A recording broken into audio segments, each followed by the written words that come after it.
పచ్చజొన్న పిండితో ఇంత మెత్తటి ఇడ్లీ మీరు ఎప్పుడైనా తిన్నారా? చాలా బాగుంటుంది. వీడియోను చివరి వరకు చూడండి. కాంబినేషన్ ఇక్కడ మనము ఇడ్లీకి అల్లం టమాటా చట్నీ కూడా ప్రిపేర్ చేసుకుందాము. మరి ప్రాసెస్లోకి వెళ్ళిపోదాము. ఇక్కడ ఒక కప్పు దాకా నేను మినపప్పు తీసుకున్నాను. ఇందులోకి కొన్ని మెంతులు వేసుకోవాలి. ఆ తర్వాత ఇందులోకి వాటర్ వేసుకొని నీట్గా ఒక 2 టైమ్స్ ఈ పప్పును కడిగేసుకోవాలి. పప్పు ఇలా కడుక్కున్న తర్వాత ఇప్పుడు ఇందులోకి మళ్ళీ వాటర్ వేసుకోవాలి. వాటర్ వేసేసుకున్న తర్వాత 8 గంటల సేపు పప్పును నానబెట్టేసుకోవాలి.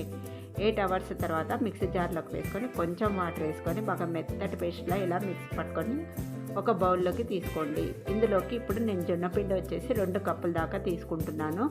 ముందు ఒక కప్పు వేసి మంచిగా ఇలా కలుపుకోవాలి. ఆ తర్వాత వాటర్ వేసుకొని కలుపుకోవాలి. ఇలా కలుపుకున్న తర్వాత ఇంకొక కప్పు జొన్నపిండి వేసుకొని మళ్ళీ కలుపుకొని వాటర్ వేసుకొని ఇలా కలిపేసేయండి. ఇలా చేయడం వల్ల ఉంటలు లేకుండా ఉంటుంది. ఇప్పుడు ఈ పిండిని మళ్ళీ మిక్సీ జార్లోకి వేసుకొని ఒకసారి మిక్సీ పట్టుకుందాము. ఇలా చేయడం వల్ల పిండి అనేది ఇలా సాఫ్ట్గా వస్తుంది. ఇప్పుడు బౌల్లోకి వేసుకొని నైట్ అంతా ఫర్మెంటేషన్ చేసుకోండి. నెక్స్ట్ డే మార్నింగ్ చూపిస్తున్నాను. ఇక్కడ చూసారు కదా, పిండి అనేది మంచిగా ఫర్మెంటేషన్ అయిపోయింది. ఒకే డైరెక్షన్లో కలుపుకోవాలి. ఇలా పిండినంతా ఇలా మంచిగా కలిపేసుకున్న తర్వాత మనకు ఎంత కావాలో అంత పిండిని మాత్రమే ఒక బౌల్లోకి తీసేసుకోండి. ఇలా బౌల్లోకి పిండిని వేసేసుకున్న తర్వాత నెక్స్ట్ ఇందులోకి రుచికి సరిపడినంత ఉప్పు 1 టీ స్పూన్ వేసాను. ఇక్కడ ఉప్పు వేసి కలిపేసుకోండి. ఇలా కలిపేసుకున్న తర్వాత ఇప్పుడు ఇందులోకి సన్నగా కట్ చేసుకున్న కొత్తిమీర వేసుకుందాము. ఆ తర్వాత ఇందులోకి ఒక క్యారెట్ కూడా ఇలా సన్నగా తురుముకొని వేసుకోవాలి. ఇప్పుడు ఇవన్నీ కూడా మంచిగా ఇలా కలిపేసుకోవాలి. కలుపుకున్న తర్వాత ఇప్పుడు దీనిలోకి మనం పోపు పెట్టేసుకుందాం. చాలా బాగుంటుంది ఇలా మసాలా పోపు వేసి చేస్తే.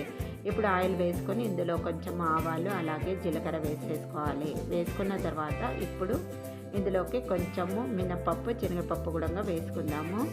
వేసేసుకొని పప్పులు కొంచెం వేగిన తర్వాత ఒక 4-5 పచ్చిమిర్చిని మిక్సీ పట్టుకొని వేసుకోవాలి. కొంచెంసేపు మిర్చిని వేసుకోవాలి. ఆ తర్వాత పోపు రెడీ అయిన తర్వాత పిండిలో వేసేసుకోవాలి.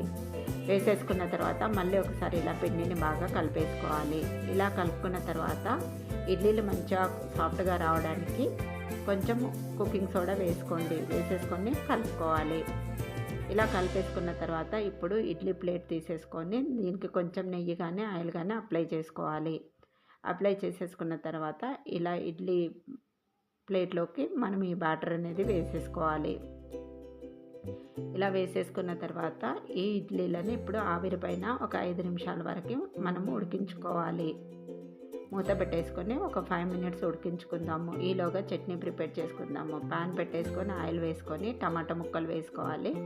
ఈ టమాటాలను కొద్దిసేపు ఇలా కుక్ చేసుకోండి. ఇలా కొంచెం మెత్తబడిన తర్వాత ఇందులోకి కొంచెం చింతపండు వేసుకోవాలి. చింతపండు వేసేసుకొని కలుపుకొని మళ్ళీ ఒకసారి మనం ఈ టమాటాల్లో చింతపండును ఉడికించుకోవాలి. ఇలా ఉడికినాక కొంచెం ఇంగువ వేసుకోవాలి. ఇంగువ వేసేసుకొని దీంతో పాటు కొంచెం పసుపు కూడా వేసుకొని కలిపేసుకోండి. ఇప్పుడు ప్యాన్ పెట్టేసుకొని కొంచెం ఆయిల్ వేసుకోవాలి. ఇందులోకి 1 టీ స్పూన్ ధనియాలు, 1 టీ స్పూన్ జీలకర్ర వేసుకోవాలి. అల్లం ఒక 1/2 ఇంచ్ పీల్ తీసుకొని చిన్న ముక్కలుగా వేసుకోండి.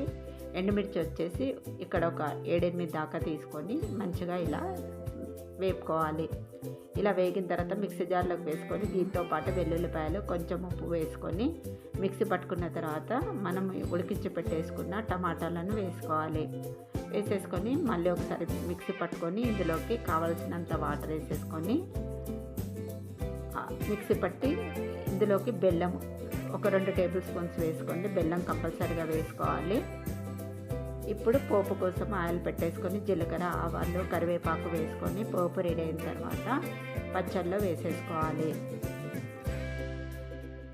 ఇలా పచ్చళ్ళలో వేసేసుకొని కలిపేసుకోండి. ఈ బ్యాటర్ తోటి మనము ఇడ్లీనే కాకుండా దోశ కూడా ప్రిపేర్ చేసుకోవచ్చు.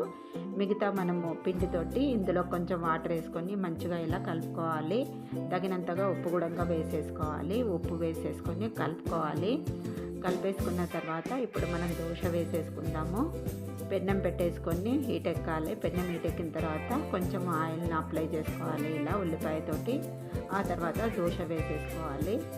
ఇలా దోశ వేసేసుకున్న తర్వాత కొంచెం బ్రౌన్ కలర్లోకి అయ్యేంత వరకు మనము ఇలా కొంచెము ఆయిల్ అనేది వేసేసుకోవాలి. ఆయిల్ వేసేసుకున్న తర్వాత కొంచెం కలర్ చేంజ్ అవుతుంది. ఇలా బ్రౌన్ కలర్గా వచ్చినప్పుడు మనం దోశ అనేది తిప్పేసుకోవాలి. చాలా బాగుంటుంది దోశ కూడా టేస్ట్. చూసారు కదా, మనకు దోశ కూడా రెడీ అయిపోయింది. ఇంకొకటి కూడా ప్రిపేర్ చేసుకుందాము. జొన్న రొట్టె చేసుకోనికి రాని వాళ్ళకు ఇలా జొన్నపిండితోటి మనము దోశలు చేసుకోవచ్చు, ఇడ్లీ చేసుకోవచ్చు. చాలా బాగుంటుంది టేస్ట్. పిల్లలు కూడా చాలా ఇష్టంగా తింటారు. ఇప్పుడు ఈ దోశ కూడా రెడీ అయిపోయింది కదా, ఇప్పుడు మనం ప్లేట్లోకి తీసేసుకుందాము. ఇడ్లీలను ఇలా తీసేసుకోవాలి. కొంచెం స్పూన్ను వాటర్లో తడి చేసుకొని తీసేసుకోవాలి ఇడ్లీలను. చూసారు కదా, ఇడ్లీ రెడీ అయిపోయింది. అలాగే మనకు దోశ రెడీ అయిపోయింది. అండ్ అల్లం టమాటా చట్నీ కూడా రెడీ అయిపోయింది. చాలా అంటే చాలా బాగుంటాయి. హెల్త్కి చాలా మంచిది. పిల్లలు కూడా చాలా ఇష్టంగా తింటారు. చూసారు కదా ఎంత స్పాంజీగా వచ్చాయో. చట్నీ కూడా సూపర్గా ఉందండి. మరి మీకు ఈ రెసిపీ నచ్చింది అనుకుంటాను. నచ్చిందంటే మీరు కూడా తప్పకుండా ఈ జొన్నపిండితోటి ఇడ్లీలు, దోశలు, అలాగే అల్లం చట్నీ ప్రిపేర్ చేసుకోండి. చాలా అంటే చాలా బాగుంటుంది. మరి మీకు నచ్చితే సబ్స్క్రైబ్ అయితే చేసుకోండి. వీడియో ఎలా వచ్చిందో కామెంట్ రూపంలో తెలపండి. మరిన్ని ఇంట్రెస్టింగ్ వీడియోస్ కోసం ప్లీజ్ ఛానల్ని సబ్స్క్రైబ్ చేయండి. లైక్ ఇవ్వడం అయితే మర్చిపోకండి. Thanks for watching my video.